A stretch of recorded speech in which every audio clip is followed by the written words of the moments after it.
कहते हैं किसी देश को हराने से ज्यादा मुश्किल उसकी पहचान को मिटाना होता है।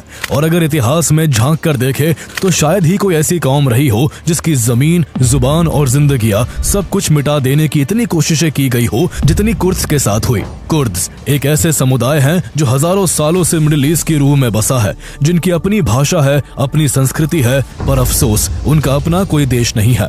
आज दुनिया के नक्शे में आपको इराक, सीरिया, ईरान और टर्की तो मिलेंगे, लेकिन इनके बीच कहीं वो नाम कुर्दिस्तान नहीं मिलेगा जिसका सपना आज भी करोड़ों लोग अपने दिल में लिए जी रहे हैं। ये कोई और नहीं बल्कि सदियों से दमन झेलते आ रहे वही कुर्द लोग हैं जो आज भी अपने अस्तित्व और आजादी की लड़ाई लड़ रहे हैं।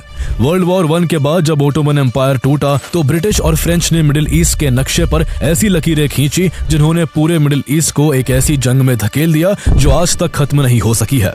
इस दौरान एक पूरा देश पॉलिटिकल डील्स और ऑयल इंटरेस्ट के बीच मिटा दिया गया। एक अलग देश का वादा जो कुर्दों से किया गया था वो पर्सनल इंटरेस्ट के चक्कर में कभी पूरा नहीं होने दिया गया। उनसे उनकी जमीन छीनकर उनकी संस्कृति मिटा दी गई, उनकी भाषा पर बैन लगा दिया गया और उन्हें कई बार भयानक हमलों का सामना करना पड़ा जिसमें लाखों कुर्दों की जान चली गई। वो अपनी पहचान के लिए कभी सैनिकों की तरह लड़े, कभी रेबल्स की तरह जिए तो कभी रेफ्यूजीज की तरह मरने को मजबूर हो गए। तो आइए जानते हैं उस भूले हुए देश कुर्दिस्तान की पूरी कहानी। आखिर मिडिल ईस्ट में कैसे उन्हें अपनी ही जमीन पर माइनॉरिटी बनना पड़ा और क्या वजह है कि आज उनके लिए एक अलग देश कुर्दिस्तान दूर का सपना बनकर रह गया है। कुर्द लोग मिडिल ईस्ट की सबसे पुरानी और बहादुर ट्राइब्स में से एक माने जाते हैं। उनका रिश्ता इस जमीन और इसके पहाड़ों से काफी पुराना और गहरा है। माना जाता है कि कुर्द शब्द की उत्पत्ति सिरटी से हुई थी, जिसका मतलब स्लिंगर्स होता है, यानी ऐसे योद्धा जो पहाड़ों से पत्थर फेंककर अपने दुश्मनों को हराने में माहिर थे। कुर्द लोग जैग्रोस माउंटेन्स के आसपास बसे थे और तब इनका इलाका आज के north west Iran, south east Turkey, north Iraq, north east Syria और साउथ वेस्ट आर्मेनिया तक फैला हुआ था।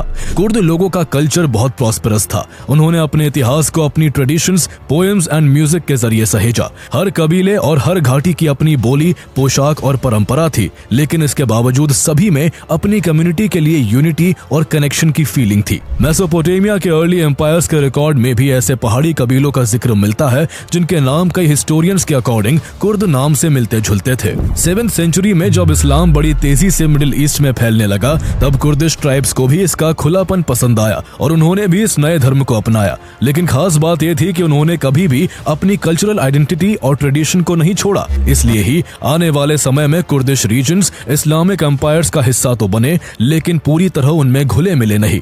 इस समय के दौरान अब्बासिड्स और सेल्जुक्स डायनेस्टी के अंडर कई सेमी ऑटोनोमस कुर्दिश एमिरेट्स उभरे जो खलीफा के लिए लॉयल तो थे, लेकिन उनका शासन अपने कबीलों के नेताओं के हाथों में था। इस्लामिक हिस्ट्री के सबसे फेमस लोगों में से एक सलाहुद्दीन अल अयूबी, जिन्हें दुनिया सलादीन के नाम से जानती है, वो भी एक कुर्द ही थे। उन्होंने साल 1187 में थर्ड क्रूसेड्स के दौरान मुस्लिम सेनाओं का नेतृत्व कर क्रिश्चियन से जेरूसलेम को छीन लिया था। उन्होंने अयूबिद डायनेस्टी की स्थापना की और अपनी महानता से कुर्द लोगों को दुनिया में एक अलग पहचान दिलाई।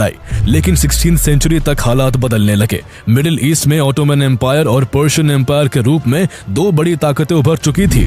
दोनों के बीच लगातार युद्ध होते रहते थे। चूंकि कुर्दों की आबादी दोनों एम्पायर्स के बीच फैली थी, इसलिए दोनों ही एम्पायर्स को डर था कि अगर कुर्दों की बड़ी संख्या आगे भी एक साथ रही तो वो उनके लिए खतरा बन सकते हैं और अपने लिए एक अलग देश कुर्दिस्तान की मांग कर सकते हैं। इसी डर के चलते दोनों एम्पायर्स ने एक चाल चली और कुर्दिश ट्राइब्स को आपस में ही लड़ाने के लिए कई हिस्सों में बांट दिया। उनमें से कुछ को ऑटोनॉमी दी गई जबकि कुछ को सख्ती से दबा दिया गया। इससे कुर्दों की आपसी यूनिटी खत्म हो गई और वो दूसरों की लड़ाइयों का हिस्सा बनते चले गए।